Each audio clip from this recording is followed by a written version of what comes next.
بسم اللہ الرحمن الرحیم۔ شروع اللہ کے نام سے جو سب پر مہربان ہے، بہت مہربان ہے۔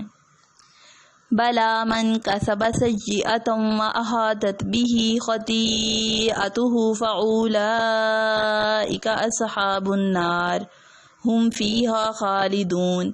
کیوں نہیں، جو لوگ بھی بدی کماتے ہیں ان کی بدی انہیں گھیر لیتی ہے تو ایسے لوگ ہی دوزخ کے باسی ہیں، وہ ہمیشہ اس میں رہیں گے۔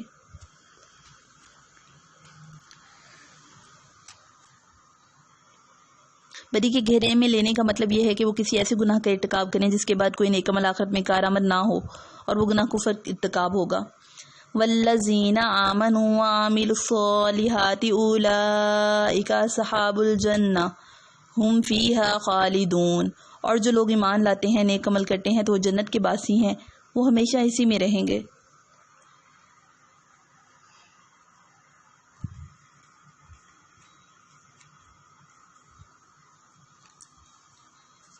وَإِذْ أَخَذْنَا مِيثَاقَ بَنِي إِسْرَائِيلَ لَا تَعْبُدُونَ إِلَّا اللَّهَ وَبِالْوَالِدَيْنِ إِحْسَانًا وَذِي الْقُرْبَى وَالْيَتَامَى وَالْمَسَاكِينِ وَقُولُوا لِلنَّاسِ حُسْنًا وَأَقِيمُوا الصَّلَاةَ وَآتُوا الزَّكَاةَ ثُمَّ تَوَلَّيْتُمْ إِلَّا قَلِيلًا مِّنكُمْ وَأَنتُم مُّعْرِضُونَ۔ اور جب ہم نے بنی اسرائیل سے پکا عہد لیا تھا کہ تم اللہ کے سوا کسی کی عبادت نہیں کرو گے، اور والدین سے اچھا سلوک کرو گے، اور رشتہ داروں سے بھی، یتیموں اور مسکینوں سے بھی، اور لوگوں سے بھلی بات کہنا، نماز قائم کرنا اور زکوٰۃ دینا، پھر تم میں سے تھوڑے سے لوگوں کے سوا باقی سب منہ موڑ کر پھر گئے۔ وَإِذْ أَخَذْنَا مِيثَاقَكُمْ لَا تَسْفِكُونَ دِمَاءَكُمْ وَلَا تُخْرِجُونَ أَنفُسَكُمْ مِنْ دِيَارِكُمْ ثُمَّ أَقْرَرْتُمْ وَأَنْتُمْ تَشْهَدُونَ۔ اور جب ہم نے تم سے پکا عہد لیا تھا کہ تم ایک دوسرے کا خون نہیں بہاؤ گے اور اپنے آدمیوں کو اپنے گھروں سے نہیں نکالو گے، پھر تم نے اقرار کیا تھا اور تم خود اس کے گواہ ہو۔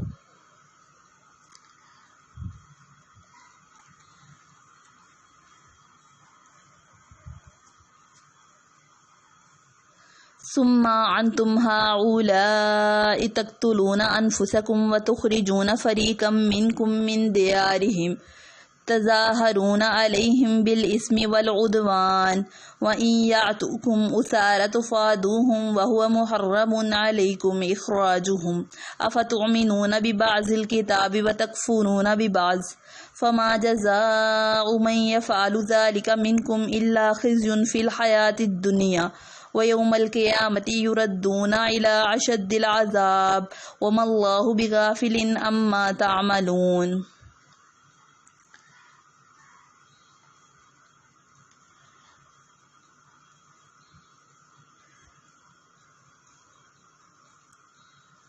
اس کے بعد آج تم ہی وہ لوگ ہو کہ اپنے ہی آدمیوں کو قتل کرتے ہو اور اپنے ہی میں سے کچھ لوگوں کو ان کے گھروں سے نکال باہر کرتے ہو، ان کے خلاف گناہ اور زیادتی کا ارتکاب کر کے ان کے دشمنوں کی مدد کرتے ہو۔ اگر وہ دشمنوں کے قیدی بن کر تمہارے پاس آ جاتے ہیں، تم ان کو فدیہ دے کر چھڑا لیتے ہو، حالانکہ ان کو گھر سے نکالنا ہی تمہارے لیے حرام تھا۔ تو کیا تم کتاب تورات کے کچھ حصے پر تو ایمان رکھتے ہو اور کچھ کا انکار کرتے ہو؟ اب بتاؤ، جو شخص ایسا کرے اس کی سزا اس کے سوا کیا ہے؟ تو دنیاوی زندگی میں اس کی رسوائی ہو اور قیامت کے دن ایسے لوگوں کو سخت ترین عذاب کی طرف بھیج دیا جائے گا۔ اور جو کچھ تم عمل کرتے ہو اللہ اس سے غافل نہیں ہے۔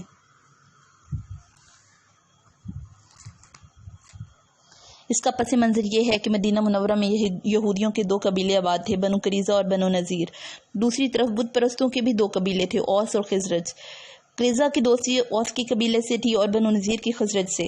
جب اوس و خزرج میں لڑائی ہوئی تو قریظہ اوس کا ساتھ دیتے ہوئے بنو نذیر خزرج کا۔ نتیجہ یہ ہوا کہ یہودیوں کے دونوں قبیلے بالواسطہ ایک دوسرے کے مد مقابل آ جاتے اور لڑائیوں میں جہاں اوس اور خزرج کے آدمی مارے جاتے وہاں قریظہ اور نذیر کے یہودی بھی قتل ہوتے یا اپنے گھروں سے نکلنے پر مجبور ہوتے۔ اس طرح اگرچہ بنو قریظہ اور بنو نذیر دونوں قبیلے یہودی تھے، مگر وہ ایک دوسرے کے دشمنوں کی امداد کر کے آپس میں ایک دوسرے کے قتل اور خانمہ بربادی میں حصہ دار ہوتے تھے۔